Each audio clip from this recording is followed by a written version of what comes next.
হঠাৎ করে যখন রুহুটা দেহ থেকে বের হয়ে যাবে, তখন পর্দা করার জন্য, দাঁড়িয়ে রাখার জন্য, সালাত পড়ার জন্য মালাকুল মওত এতটুকু সময় দেবে না, কিছু করার থাকবে না। তখন ফিরে আসুন রবের দিকে।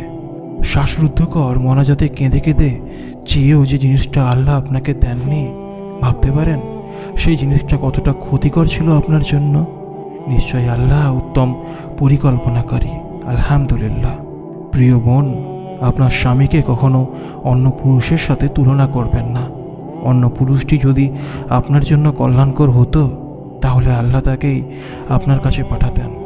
আকাশের ওপারে অনিন্দ্য সুন্দর জান্নাতে আল্লাহ যেন আমাদেরকেও একটি করে ঘর বানিয়ে দেন, যে ঘরের পাশেই কোথাও প্রিয় নবীজি হযরত মুহাম্মদ সাল্লাল্লাহু আলাইহি সাল্লাম থাকবেন, কোথাও থাকবেন আবু বকর রাদিয়াল্লাহু তাআলা আনহু, কোথাও উমর রাদিয়াল্লাহু তাআলা আনহু।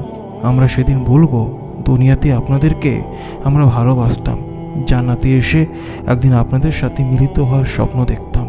যখন আল্লাহ কাউকে খুব করে চান, তখন তার চারপাশ থেকে সবাইকে সরিয়ে দেন, সবার প্রতি হতাশ করে দেন মানুষটিকে। কারোর প্রতি বিন্দু পরিমাণ আশা ভরসা অন্তরে অবশিষ্ট রাখেন না। গোটা সৃষ্টির থেকে বান্দার মুখ সরিয়ে নেন। একাকিত্বের এমন এক জগতে তাকে নিয়ে যান যেখানে শুধু তার আল্লাহই আছেন। একা হয়ে যাওয়ার সবচেয়ে বড় উপকার হলো একাকিত্বের মধ্যেই বান্দা তার রবকে খুঁজে পায়। নিঃসীম শূন্যে ভেসে বান্দা বুঝতে পারে আল্লাহ ছাড়া আসলে তার আর কোনো বন্ধুই নেই। বিপদে পড়া হলো ইমানের লক্ষণ। যার বিপদ আসে না, তার উচিত নিজের ইমানকে যাচাই করা। মানুষ কি মনে করে, আমরা ইমান এনেছি বলে তাদের ছেড়ে দেওয়া হবে আর তাদেরকে পরীক্ষা করা হবে না? রাসূলুল্লাহ সাল্লাল্লাহু আলাইহি সাল্লাম বলেছেন, কোনো ব্যক্তি তার হারানো উট প্রাপ্তিতে যত আনন্দিত হয়, তোমাদের কারো তওবায় মহান আল্লাহ রাব্বুল আলামিন ততোধিক আনন্দিত হন। রাত্রিবেলা যখন আমরা ঘুমিয়ে থাকি, আমাদের রুহগুলো তখন আল্লাহর কাছে চলে যায়। হতে পারে এই কারণেই রাত্রিবেলার ঘুমে আমরা অসম্ভব প্রশান্তি লাভ করি, কারণ অন্তত কিছুটা সময়ের জন্য হলেও আমরা তখন আমাদের সত্যিকার ঘরে থাকি। কখনো কখনো মানুষ আপনাকে বয়কট করবে, দূরে সরিয়ে দেবে, তবে এগুলোকে পার্সোনালি নিয়ে ভেঙে পড়বেন না, কারণ আল্লাহ সুবহানাহু তাআলা হয়তো ওদের দিক থেকে দূরে সরিয়ে তার নিজের দিকেই আপনাকে ডাকছেন। সব কিছু আপনার ইচ্ছে মতো না হলেই ভেঙে পড়বেন না। নিশ্চিত হন, আপনার ইচ্ছে মতো না হলেও তা কিন্তু আল্লাহর ইচ্ছে মতো ঠিকই হচ্ছে। আর যা আল্লাহর ইচ্ছে মাফিক হয়, তাতে কোনো অকল্যাণ থাকতেই পারে না। নিজের সাথে সৎ হন, কেননা দিন শেষে আপনার কাজের থেকে কেউ যদি লাভবান হয়, সে আপনি নিজেই। আর আপনার গাফলতি, দুনিয়ার মোহে জীবনটা বরবাদ করার থেকে যদি কারো ক্ষতি হয়, সেও আপনি নিজেই। তাই মৃত্যু আসার আগেই সেই মৃত্যুর জন্য প্রস্তুতি নিন, আজ এখন এই মুহূর্ত থেকেই।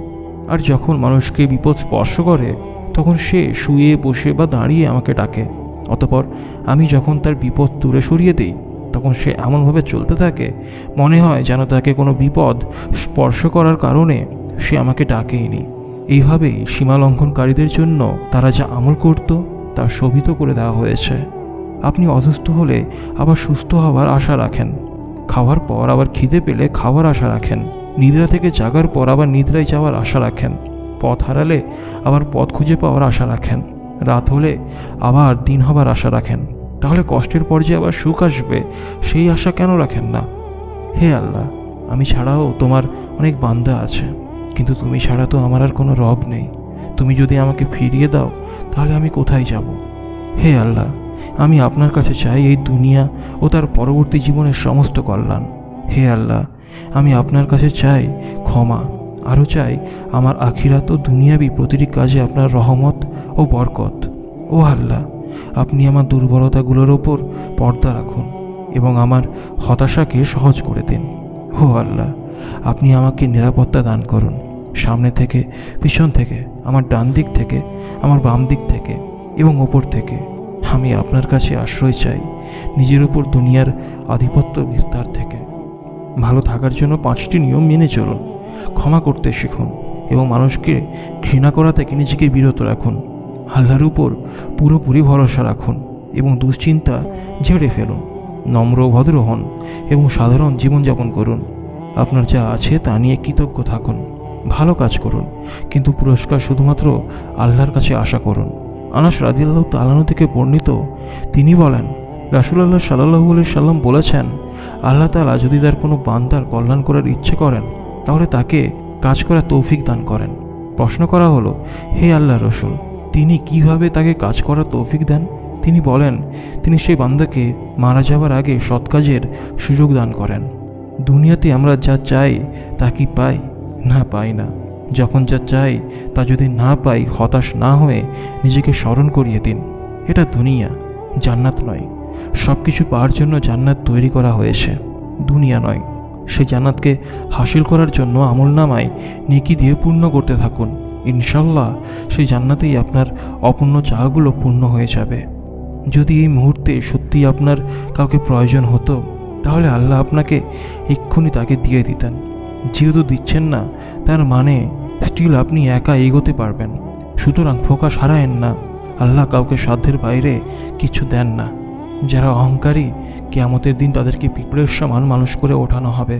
সমস্ত প্রকার লাঞ্ছনা ও গঞ্জনার মাঝে তারা পড়বে। মানুষ পিষে ফেলবে, পায়ে মারিয়ে দেবে ইত্যাদি। তাদেরকে জাহান্নামীদের রক্ত ও পুজ খাওয়ানো হবে। অসম্ভব জেনেও আমি চাইব, কারণ আমার রব রহমান, তার কোনো অভাব নেই। চাওয়াটা তো শুধু আমার রবের নিকটে, ইনশাআল্লাহ। আর চাইতে পারা রবের দুয়ারে কড়া নাড়া, এটাই অনেক বড় নিয়ামত। আর দেবেন কি দেবেন না সেটা ওনার হিকমত।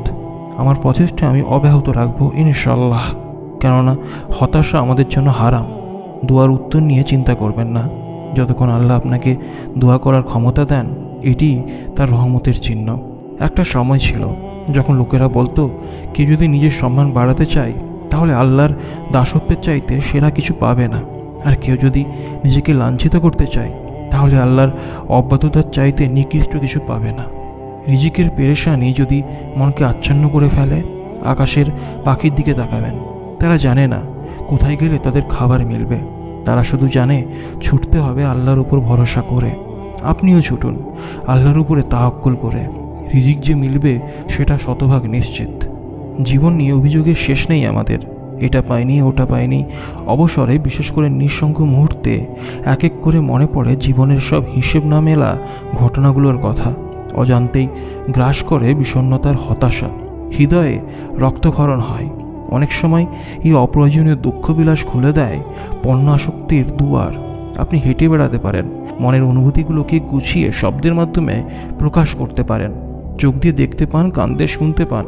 আপনি তো ডুবে আছেন আল্লাহর দেওয়া নিয়ামতের এক মহাসমুদ্রে। তারপরও কেন এত দুঃখবিলাস? তাহাজ্জুদে উঠুন, ইয়া রহমান ইয়া রহিম নাম ধরে ডাকতে থাকুন। ডাকুন, আরও ডাকুন, আরও ডাকুন। আপনার রব সাড়া দিবেনই ইনশাল্লাহ। কি সাড়া দিচ্ছেন না? নিরাশ হবেন না। আবার ডাকুন, আবার ডাকুন, আরও ডাকুন। চোখের পানি মুছবেন না। পানি পড়তেই থাকুক, পড়তেই থাকুক। হাত উপরে উঠান, বলুন, ইয়া আল্লাহ, আমার হাত শূন্য, কিচ্ছু নেই এই যে আমার হাতে। তুমি আমার হাতকে পূরণ করো তোমার রহমত দিয়ে। ইয়া আল্লাহ, আপনি তো রহিম, আপনি তো রহমান, আপনি তো সামাদ। বলুন এইভাবে। এবার আপনার রব আর চুপ করে থাকতে পারবেন না। কি শুনতে পাচ্ছেন? এই তো আমার অন্তরে প্রশান্তি পাচ্ছি। এই তো আমার কষ্ট কমে যাচ্ছে। আমার বুক হালকা হয়ে যাচ্ছে। আমার কেমন যেন একটা ভালো লাগা অনুভব করছে অন্তরে, প্রশান্তি। আলহামদুলিল্লাহ। তো বন্ধুরা, এই ছিল আজকের ভিডিওটি যদি একটু হলে ভালো লেগে থাকে তাহলে অবশ্যই ভিডিওটিকে লাইক করে চ্যানেলটিকে সাবস্ক্রাইব করে বেল আইকন প্রেস করে দেবেন। আর অবশ্যই কমেন্টে একটি আমিন লিখবেন।